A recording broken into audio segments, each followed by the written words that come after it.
High up in the mountains of southern Germany, a man built himself a home. His eagle's nest, he called it.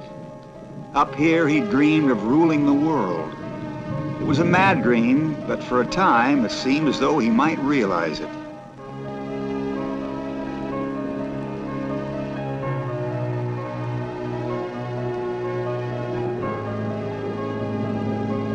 In the end, his dream turned into nightmare. His once proud capital became a ghost city. His people found themselves refugees in the ruins of an empire which he boasted would last 1,000 years.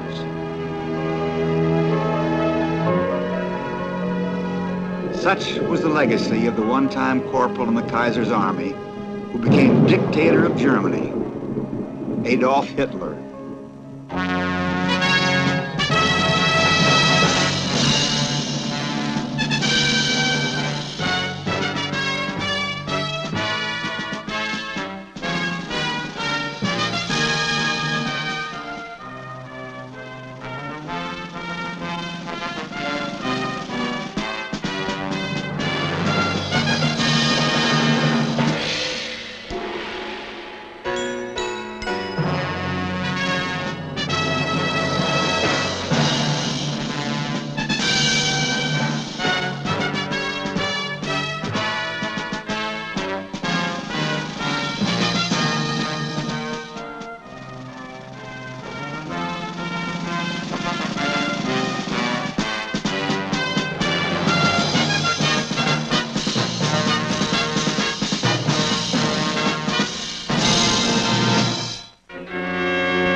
Hitler made no secret of his will to power.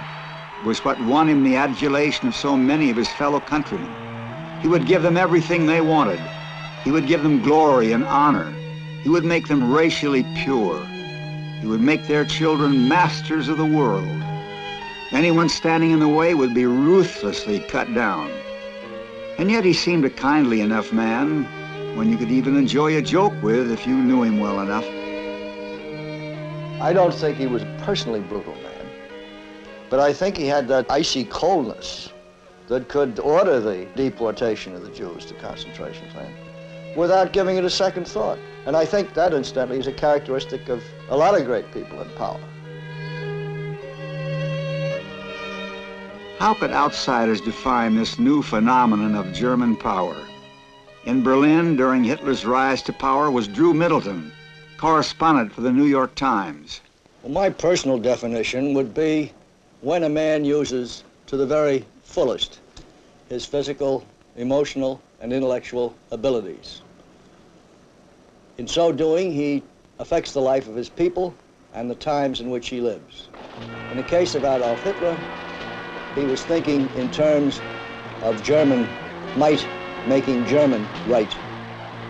And German might meant the German army, the pride of Imperial Germany, which seemed an invincible weapon in the Kaiser's hand when war began in 1914.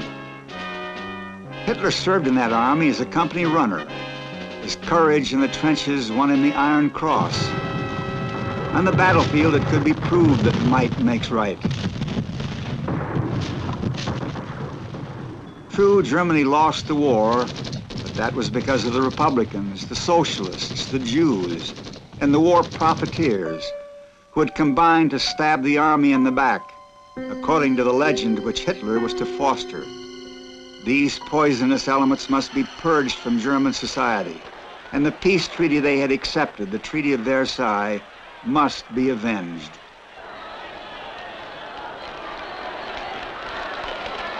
In the aftermath of war, riots and street brawls were commonplace. Out-of-work officers and soldiers back from the front were accustomed to violence and welcomed a chance to fight it out with supporters of the recent Bolshevik Revolution in Moscow. In their hatred for the new Republic of Weimar, which replaced the Kaiser's Germany, there was nothing to choose between Hitler's National Socialists and the Communists. In the early 20s, Hitler and his fellow malcontents gathered in Munich. Here, Hitler's first attempt at a coup d'etat collapsed at the first round of rifle fire. In prison, he brooded on the lessons of failure. Power, he realized, must be won by legal means. In prison, too, he wrote a book, Mein Kampf, My Struggle, a blueprint for the Nazi march to power. Few people at the time bothered to read Hitler's book, and those who did hardly took it seriously. At this stage, Hitler's posturing and the marches of the early National Socialists seemed ridiculous. Yet Hitler gave clear expression to the ideas which would later guide his actions and those of his followers. Germany must have living space, he wrote, and that living space could only be found in the East. The people must have a leader, and that leader must have the will to use power ruthlessly, to purify the race and recover Germany's greatness. In Mein Kampf, Hitler also displayed his understanding of mass psychology, an understanding which amounted to genius. The propaganda techniques by which he turned his crackpot movement into the most powerful party in Germany are all laid down in Mein Kampf.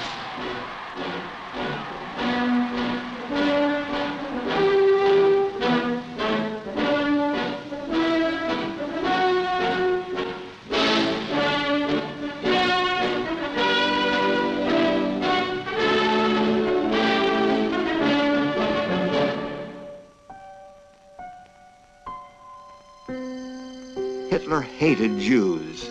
His anti-Semitism was nurtured in the back streets of Vienna, where such views were widely held.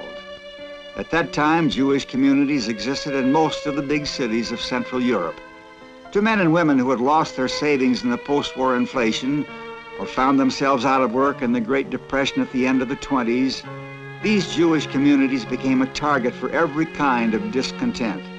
Hitler made the Jews a scapegoat for all Germany's misfortunes.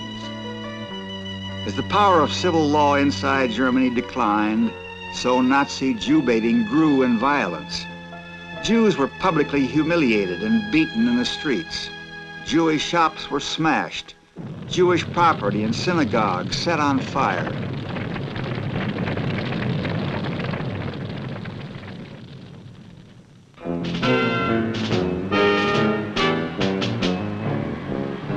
Jews were easy victims of Hitler's brown-shirted thugs. But Hitler knew that he could only win his way to power through the democratic system of Weimar Germany.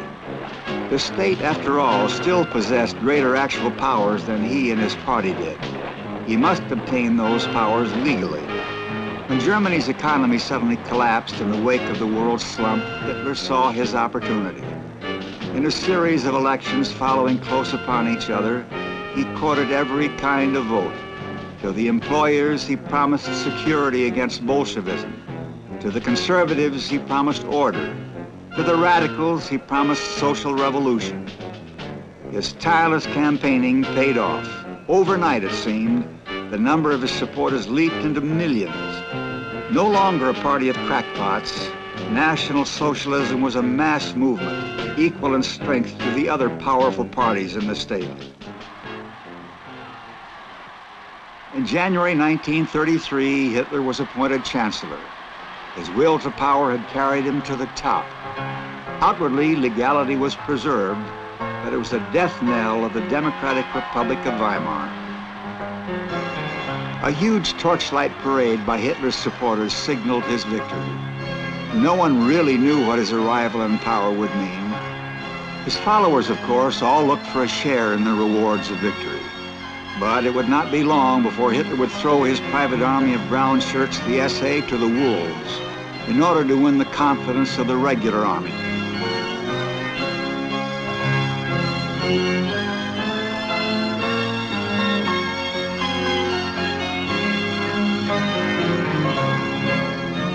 Meanwhile, the days of street brawling were over.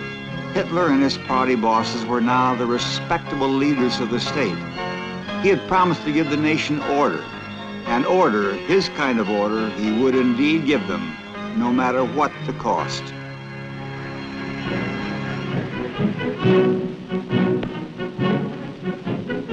With the powers of the state in his hand, Hitler was able to exercise his skills as a propagandist on a vast scale. His intuition of what the German people liked to see and hear gave him a popular appeal among widely different groups of people. Giant spectacles revived memories of the glories of the past. Massive rallies excited the emotions of old and young alike.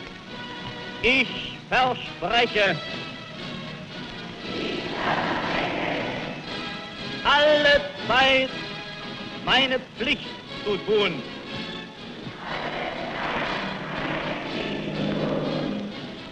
In Liebe und Treue zum Führer.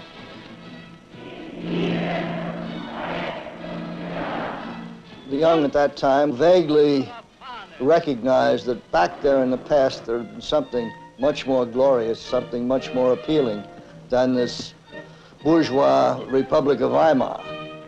And I think there was a conscious looking back for something that was better than that present.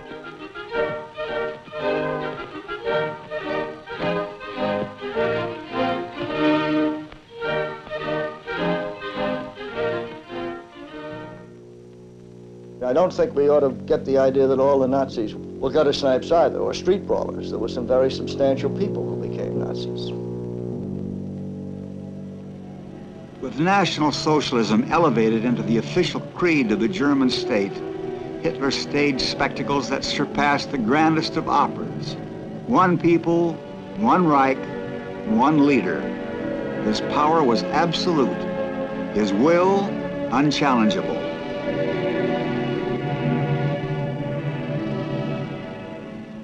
Ich habe hier eines zu erklären. Die Herren haben ganz recht. Wir sind intolerant.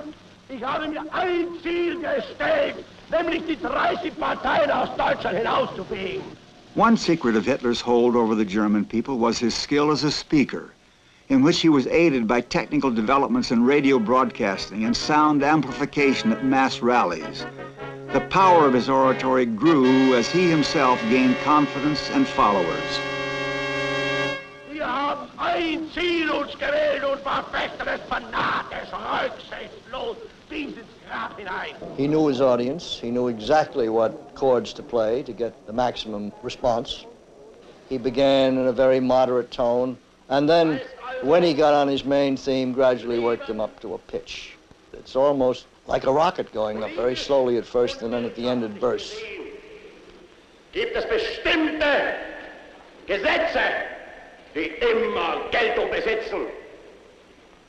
Und nach diesen Gesetzen wollen wir den Aufbau des deutschen Volkes durchführen. Nicht nach blassen Theorien, nicht nach blassen Vorstellungen. Volk und Erde, das sind die beiden Wurzeln, aus denen wir unsere Kraft ziehen wollen.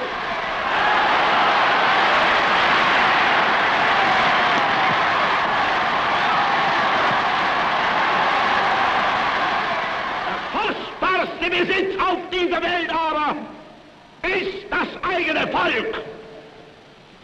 Und für dieses Volk und um dieses Volk wollen wir ringen und wollen wir kämpfen und niemals erlahmen und niemals ermüden und niemals verzagen und niemals verzweifeln. Through pageantry, through the rhetoric of National Socialism, through his deep understanding of mass psychology, backed where necessary by fists and jackboots, Hitler forged a power base which made him the one indispensable leader. Industry needed him for their big orders and for the freedom he gave them from union trouble. Workers needed him for their rising wages and hopes of a better future. Above all, the army needed him for the men and weapons which they were denied under the hateful Treaty of Versailles.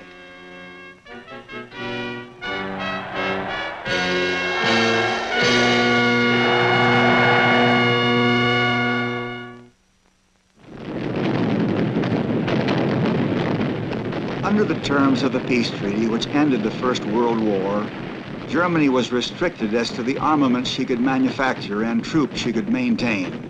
Hitler ignored the treaty. He restored conscription.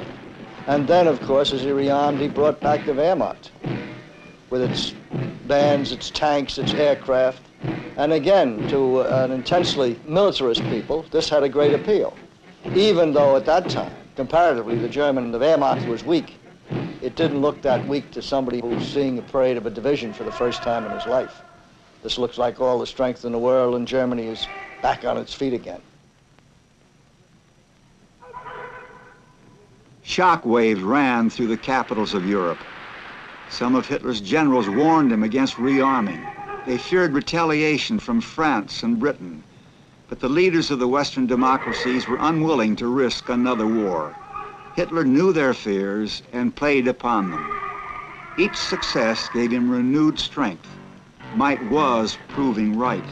In 1936, he took a further step towards destroying the Treaty of Versailles. He ordered 25,000 German troops to reoccupy the Rhineland in defiance of the peace terms. It was another gamble which some of his generals feared to take, but Hitler obeyed his own instincts. He knew France and Britain would do nothing but make noises. Once again, his will proved stronger than the irresolution of democracies fearful of another war. Hitler replaced the generals who opposed him. To maintain the momentum of power, he had to have men who would obey his every order. One moment of faltering and all would be lost.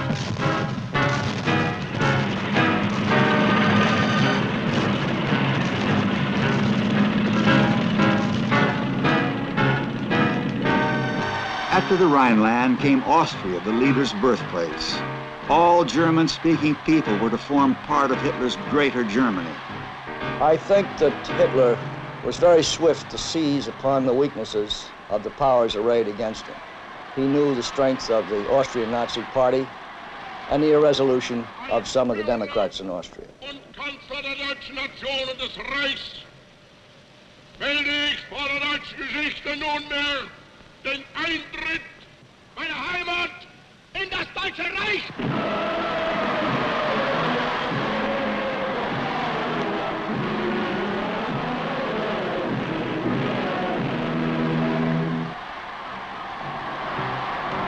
After Austria, Hitler set his sights on Czechoslovakia, a nation created by the Treaty of Versailles, whose borders included large numbers of German-speaking people. Hitler claimed them for his Reich. Although he was momentarily checked by the diplomatic intervention of France and Britain at Munich, his drive to power soon showed that these paper agreements were worthless. While he was content for the British and French to believe that peace in our time was at hand, he was disappointed that many Germans shared this view. His appetite for conquest was only fed by the appeasement of the democracies. Not just the Sudeten-Germans, but all of Czechoslovakia was next to be incorporated into Hitler's Germany. He claimed that it was his last territorial demand. But the living space which Germany needed, according to the blueprint laid down in Hitler's Mein Kampf, still lay untouched in the East.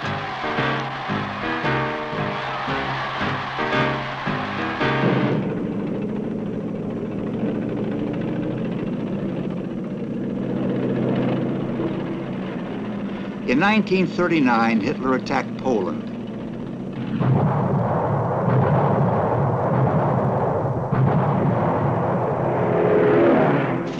Britain and France had at last committed themselves to war should he do so, but they were too late to deter him. He said, "We are faced with the alternative to strike or to be destroyed with certainty sooner or later. No one knows how long I shall live, therefore anything is better now." The Second World War had begun.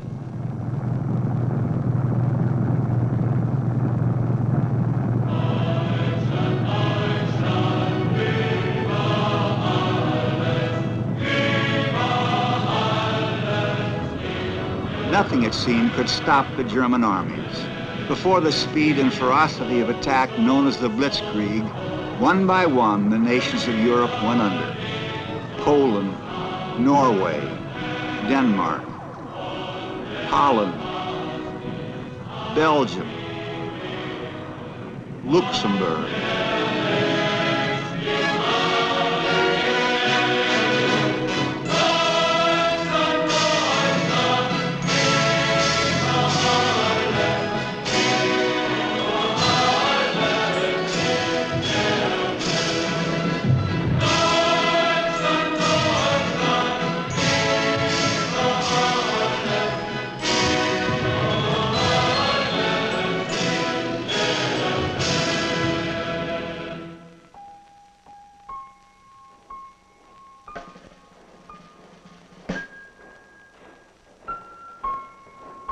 Then it was France's turn, and the French, one of the principal architects of the Treaty of Versailles, collapsed with a suddenness that shook the world. The British Army was forced to evacuate in disarray at Dunkerque as the German Reich forged its way to the English Channel. Europe was at his feet.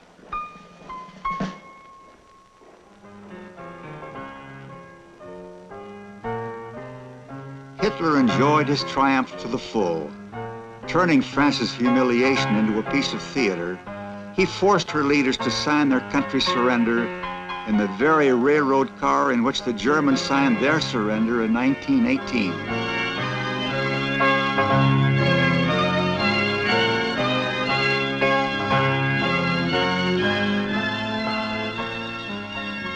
Here we see Hitler at the apex of his power. He has defeated the French, his greatest enemy. He has driven the British Army into the sea. He has proven to himself and to his people that German might makes German right. He has reversed the decision of 1918, and he has eliminated the Versailles Treaty. Hitler's revenge was complete, his power apparently unassailable, but his dream, seemingly within his grasp, would turn to nightmare.